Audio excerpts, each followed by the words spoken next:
Depois de relativa calmaria no mercado de criptomoedas, instaurou-se o caos nas últimas horas, com vários ativos derretendo de valor. Tudo isso por conta de a provável falência de uma das maiores corretoras de cripto do planeta, a FTX. No vídeo de hoje eu vou explicar com mais detalhes o que está acontecendo, o que eu espero para os próximos dias e o que eu vou fazer diante desse novo cenário que provavelmente mudará para sempre o rumo desse mercado.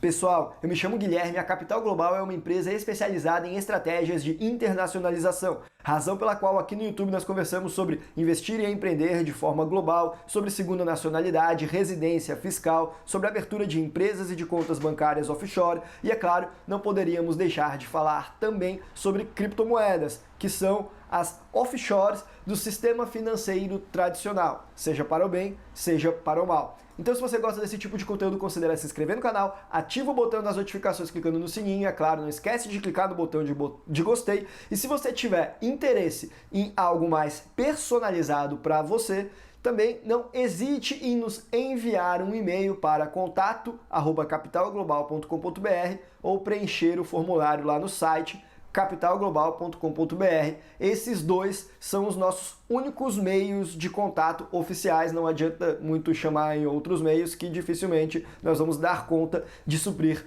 toda a demanda, ainda mais nessas últimas semanas que, dado o cenário no Brasil, sobretudo, a correria aqui está insana. Dito isso, vamos entender o que é que está acontecendo. E como eu já adiantei na abertura, provavelmente a terceira maior corretora de criptomoedas do planeta, a FTX, está entrando em falência e vai dar o calote em todo mundo que tem dinheiro depositado dentro da plataforma e não conseguiu resgatar em tempo. Isso tudo começou a esquentar com os rumores há alguns dias atrás de que a FTX não teria capital suficiente para arcar com um saque de todo mundo que teria dinheiro na plataforma, porque eles teriam utilizado desses valores para se alavancar em determinadas operações em um fundo irmão da empresa irmã da FTX, que talvez também não teria essa solvência toda. Isso daí saiu primeiro numa matéria jornalística, mas foi muito bem explorado pelo CEO da Binance, o CZ, que começou a trocar farpas no Twitter com o CEO da FTX, o Sam Bankman-Fried, falando aí, um trocando acusações com o outro, um chamando um de lobista, o outro falando que o outro aí estava mentindo. O Sam Bankman-Fried, nessa troca de twitters, chegou até a falar que os fundos dentro da FTX estavam todos com segurança e que eles teriam total capacidade de honrar saques, só que aí depois ele voltou atrás e apagou o tweet que ele fez. Aí depois o CEO da Binance e o CEO da FTX acabaram chegando em um consenso no qual a Binance decidiu que ia comprar a FTX para resgatar, e aí a FTX admitiu que eles realmente estavam com um grave problema de liquidez, segundo eles era liquidez mesmo, não ausência de fundos, como se fosse algo mais no curto prazo. Aí a Binance manifestou uma carta de intenções em comprar a FTX para resgatá-la dessa crise. Posteriormente, algumas autoridades estatais antimonopólio passaram a questionar se essa compra seria possível, e aí o pessoal já começou a achar que não ia sair porque daria um monopólio muito grande para a Binance, mas depois foi a própria Binance que acabou desistindo de comprar a FTX, provavelmente depois de ter começado a analisar com mais cautela o balanço patrimonial da empresa. Ela já manifestou, o seu CEO da Binance, que não vai comprar a FTX. E aí, nesse meio do caminho, o FTT, que é o token da FTX, a criptomoeda da FTX, foi um verdadeiro circo dos horrores, com um samba muito doido, uma volatilidade que nunca se viu antes. Como você pode ver nesse gráfico aí da tela, ele chegou a cair mais de 95% no auge, depois ele recuperou, até com essas notícias, hora de um lado, hora do outro, rumores no mercado, mas continua caindo demasiadamente, está caindo aí cerca de 85% na hora que eu estou gravando esse vídeo. Mas não é só esse token que está caindo, não. Acaba que todas as outras criptomoedas são impactadas com uma possível falência de um dos maiores players do mercado. Até o próprio Bitcoin tem o seu preço impactado. Como você pode ver aí na tela, ele já chegou a cair 21%. O Ethereum também 23%.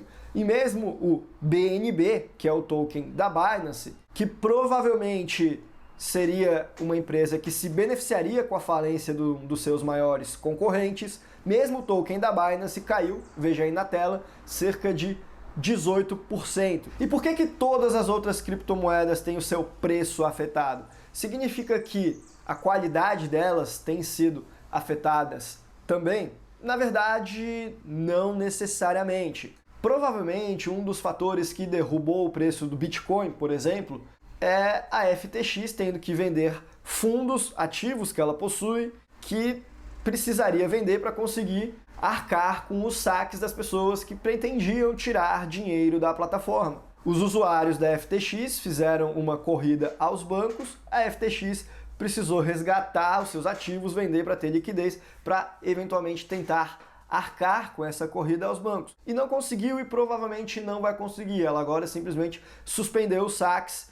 Aguardemos cenas dos próximos capítulos para saber realmente o que irá acontecer. Realmente o cenário não ficou nada favorável. Por algum tempo, as pessoas até achavam que os fundos acabariam sendo recuperados. Até porque a própria Binance, quando falou que ia resgatar, isso trouxe um certo otimismo para o mercado. Agora, não vem nenhuma notícia aí capaz de trazer qualquer otimismo. Eu, particularmente, estou bastante cético. Acredito que vai ser um péssimo cenário aí para o mercado de cripto, para todo o ecossistema, para a reputação dele, principalmente para as pessoas que ainda não o conhecem de perto, cria um certo estereótipo, um certo receio que só prejudica todos nós que somos entusiastas desse mercado. E eu, Guilherme, particularmente, também tenho revisto as minhas ideias, os meus conceitos sobre o mercado de criptomoeda. Veja, isso não significa que eu estou totalmente cético com o mercado de criptomoedas, que agora eu não acredito mais em nenhuma delas. Na verdade, eu estou cético com algumas delas e com algumas estratégias que eu costumava fazer, que eu já até compartilhei nos meus vídeos aqui de 2, 3 anos atrás, os primeiros vídeos do canal, que eu utilizava o mercado de finanças descentralizadas, eu tenho uma playlist só para isso, como uma forma de investir em renda fixa em dólares, em stablecoin de cripto. E cada vez mais eu tenho tido um enorme ceticismo com isso daí. Porém, o Bitcoin em específico, eu continuo sendo bastante otimista. O Bitcoin mudou a minha vida e vai crise, vem crise nas demais criptomoedas que estão ao redor dele, sejam elas stablecoins, como o caso da Terra Luna, sejam elas outros tokens, sejam exchanges centralizadas, a gente bota aí, tem várias, tem a Celsius mais recentemente também, agora é o caso da FTX. Não é a primeira vez que uma exchange gigante fale também. Lá atrás, em 2010, salvo engano, o maior player do mercado também faliu. O USDT Tether também já foi muito testado por várias vezes, diversos rumores, assim como tem acontecido hoje com a FTX e com o FTT, quase derrubaram o USDT e a Bitfinex, que é a sua empresa irmã. Recentemente, depois ali da queda da Terra Luna, o pessoal começou a sacar um monte de USDT para transformar para Fiat mesmo, como você pode ver nesse gráfico aí na tela que mostra o volume de USDT diminuindo. Porém, até então o USDT conseguiu honrar com todos os saques, mas veja, tem diversas bombas relógios nesse mercado. De vez em quando algumas delas estouram, e sempre que isso acontece acaba afetando o preço de moedas como o Bitcoin, mas não a estrutura, não as suas qualidades. Pelo contrário, elas voltam mais resilientes, elas mostram que elas não são impactadas por esse tipo de queda de outras empresas que estão no mesmo ecossistema. Mostra que elas são antifrágeis, elas voltam até mais fortes. Então, Essas crises têm mudado a minha perspectiva da seguinte maneira. Eu já fui um entusiasta no mercado de DeFi. Hoje em dia eu estou bastante cético. Infelizmente, acredito que é algo que é sim muito promissor, mas eu não tenho mais a confiança de deixar o meu dinheiro em nenhuma stablecoin, em nenhuma exchange. O que acontece é que, como eu já compartilhei em um outro vídeo aqui no canal, do gráfico do arco-íris, eu comprei Bitcoin lá atrás. Eu comecei a fazer a compra dos meus Bitcoins entre 2019 e 2020. Meu preço médio de compra, isso eu acho que eu não cheguei a falar ainda, mas ele é ali em 3.000, 3.500 dólares. E eu consegui vender Bitcoin numa média de 40, 50 mil dólares. Consegui vender a maior parte da minha posição, seguindo uma estratégia de ciclos de mercado, de fazer um position trade de anos. E boa parte do que eu vendi dos meus Bitcoins, poxa, foi um lucro muito rápido que representou, talvez seja um dos mais significativos do meu patrimônio. E no primeiro momento, eu deixei lá em stablecoin para poder reequilibrar a minha carteira. E já faz bastante tempo até que eu não compro Bitcoin, que eu venho só sacando as stablecoins para mandar para o mercado financeiro americano, por exemplo, para poder reequilibrar a minha carteira. Só que como é uma quantia significativa, para você sair de cripto e ir para o banco de uma vez é um pouco complicado. Então eu tenho feito isso de forma gradual e eu ainda tenho alguma coisa em stablecoin sim. E aí diante dessa mudança de cenário, que aumentou o meu ceticismo não só com exchange de criptomoedas, como também com as stablecoins, já vinha aumentando, na verdade, desde aquele problema da Terra Luna de 5, 6 meses atrás. Eu já gravei um vídeo sobre isso, eu vou deixar aqui no izinho também. Aí a minha ideia agora é a seguinte, eu não quero mais ter stablecoin. Ou eu vou estar em Bitcoin mesmo, ou eu vou estar com o meu dinheiro em uma corretora de ações, sei lá, na Interactive Brokers, por exemplo, em algum ETF de Treasury do governo americano, em bonds. Quer dizer, aquele dinheiro que eu estou utilizando como uma reserva de oportunidade para voltar a alocar nas criptomoedas numa queda do Bitcoin, ou eu vou alocar agora uma parte dele, ou a outra parte eu vou deixar ali na Interactive Brokers, em Treasury de renda fixa, com vencimento de curto prazo, com resgate imediato, para aproveitar as oportunidades. Eu não vou mais deixar dinheiro em stablecoin, não. E isso não é uma recomendação de investimentos, é claro, mas eu acredito que se você também tem algum receio, deveria fazer algo semelhante. Não é recomendação de investimentos, mas poxa, é uma ideia de tentar fazer você refletir. Será que não é uma hora de você retornar aí a um ponto de maior segurança, não ficar em ativos que eventualmente podem perder a paridade como o dólar, como o caso das stablecoins, ou ainda, mesmo que você vai ficar, pelo menos, quem sabe, tira da custódia de terceiros. Dinheiro em exchange não é seu, é da exchange, porque na hora que ela quebra, você não tem acesso a ele.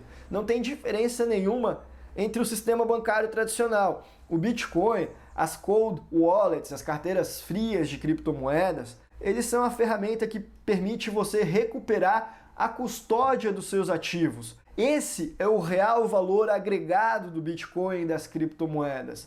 E a partir do momento em que você abre mão de aproveitar disso daí, é como se você tivesse comprado uma Ferrari para ficar dirigindo em estrada de chão.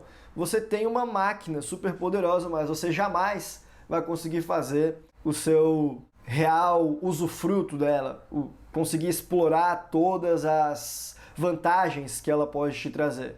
Então, na minha opinião, é isso. Agora eu só vou ter Bitcoin em cold wallet ou dinheiro no sistema financeiro tradicional, infelizmente, porque eu gostaria muito que o DeFi ascendesse. Afinal, nesse mundo em que de um lado nós temos as CBDCs, as moedas digitais de bancos centrais e um maior autoritarismo monetário, um maior controle sobre o seu dinheiro vindo do sistema financeiro tradicional, por outro lado, o Bitcoin e também as DeFis, as finanças descentralizadas, essas plataformas, elas representam quem sabe, o último suspiro de liberdade que pode nos salvar de todo esse autoritarismo monetário.